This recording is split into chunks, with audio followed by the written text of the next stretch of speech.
Welcome to Bob Riding's Indicator. We are this year's proud sponsor of the Herald and Review Preps.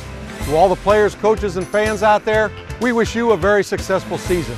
Remember, for all your automotive needs, come see us at Bob Riding's Indicator across from Caterpillar.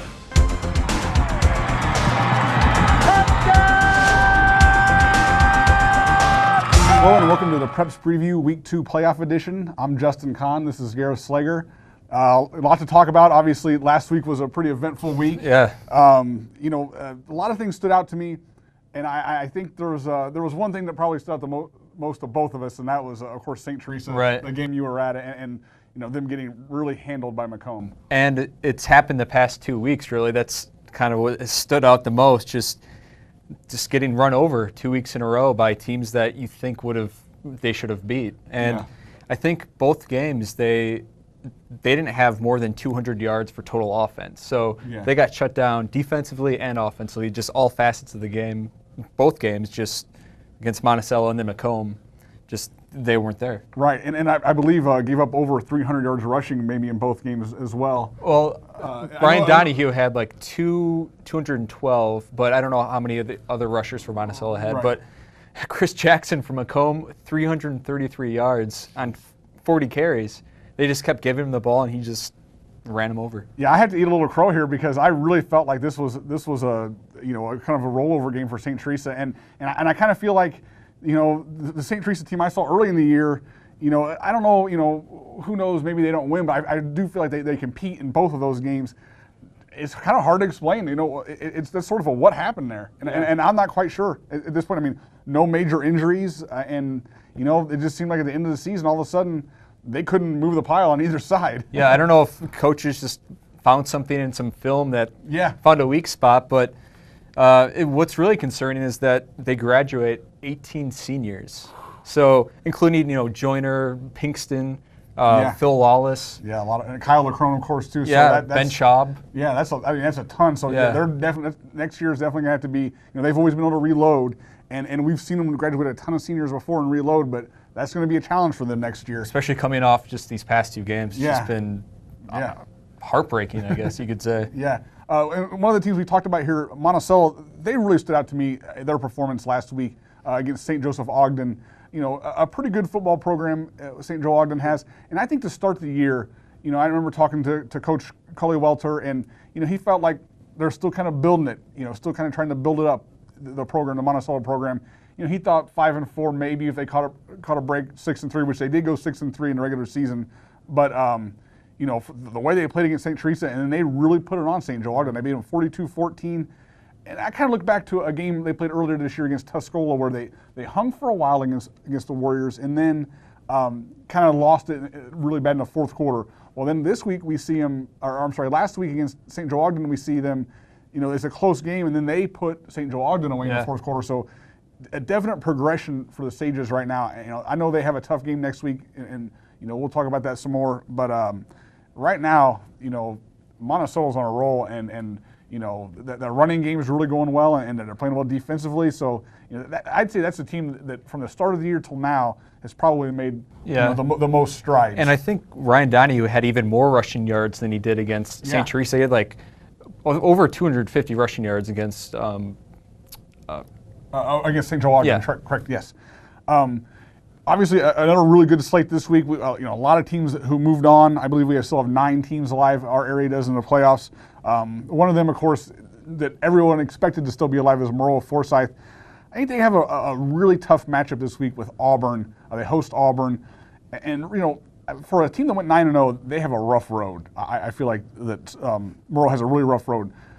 Auburn's a team that's, quarterfinalists pretty much every year, semifinalists some years. They under Coach Bates, they always have a really intricate passing game. He's, sort of like Coach Jostis, and he's sort of an offensive innovator. They always have something kind of, that's tough to stop offensively. And I know that Maroa's defense, has been so strong this year. They gave up, over 200 yards rushing last week in a shutout of Carlinville. I know that concerned Coach Joseph. Maybe that was a good thing, though, because, now they can go in, and they sort of know, that's sort of a wake-up call for them. But they still didn't give up any points. Yeah, they didn't, exactly. So, that's sort of but I know that, Coach Joseph wasn't happy with Sure. it. And you know, that might be a good thing. They go in and kind of refocus that defense. But, you know, Auburn, I feel like Monroe is still a stronger team, but that's a scary game. And in a second round for a team with state title hopes, sure, you don't want a scary game in the second round. What's kind of a game you're looking forward to this week, Gareth? We were talking about Monticello. I'm kind of looking forward to see what they can do against Tolona Unity this time around. Last time, I think it was week 7, they got shut out 41-0, but that was kind of their last game that before they started turning around things against St. Teresa and then St. Joe Ogden last week. So it'll be interesting to see if Ryan Donahue can keep up that pace of 200 plus rushing yards. But I mean, Tolona Unity is going to be tough. But it should be interesting to see what Monticello comes out with this time. Yeah, that should be a great game. And that's a team that could surprise us. Another team I feel could really pull a surprise performance this week is Pana.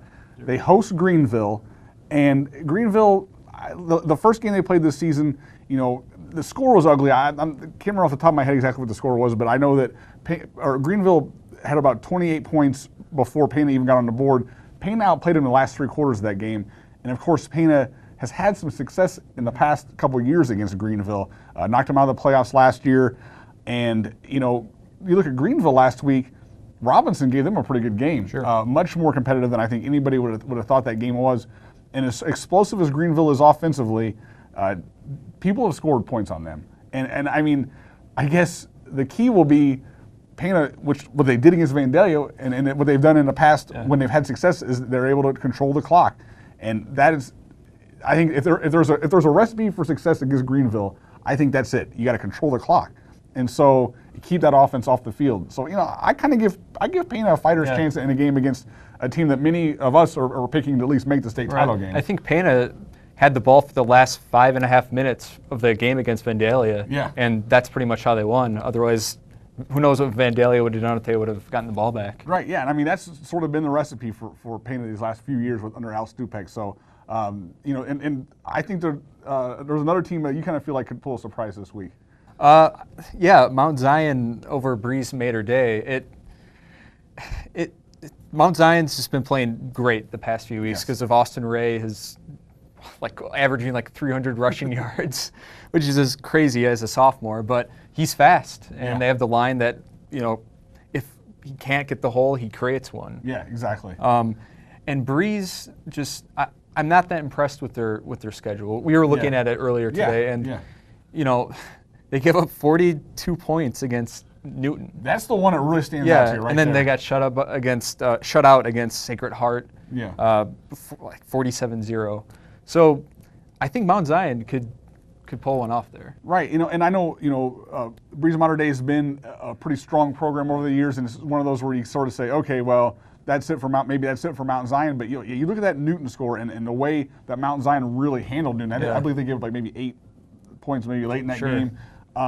And Mater Day, I remember going into the year when they played that Effingham game, looking at their team, they graduated almost everyone from the last year's really powerful team. So, people sort of just kind of want to move Mater Day ahead in that bracket. But, I agree. I think Mount Zion has a chance in this game. Probably going to have to get more out of than just Austin Ray in that game. They're probably going to need something out of Nick Stroud in that game. But well, I mean, if you look at Mater Day's schedule, outside of the 3 playoff teams they played, every other team was 3-6 or worse. Right. Yeah. So that preparation out of that schedule, it's kind of concerning if I was them coming up against Mount Zion. Right, and I know Mater Day's had other years where they've went into the playoffs with not a great regular season schedule and done well, but you look at there's just some scores there that sort of stand out, and I agree. I mean, that's a winnable game, I believe, for Mount Zion. I agree with you on that one. Even though they are going away to Breeze, but that's not necessarily a new thing for Mount Zion. They travel all the time to sure. Apollo. Every road game for them is an hour or plus, so they're used to that, and I don't think that'll play a huge factor. Like we said, tons of great games out there this week. You'll be able to follow everything on HR Preps. Of course, our Twitter feed at HR Preps. We'll see you out there, everyone.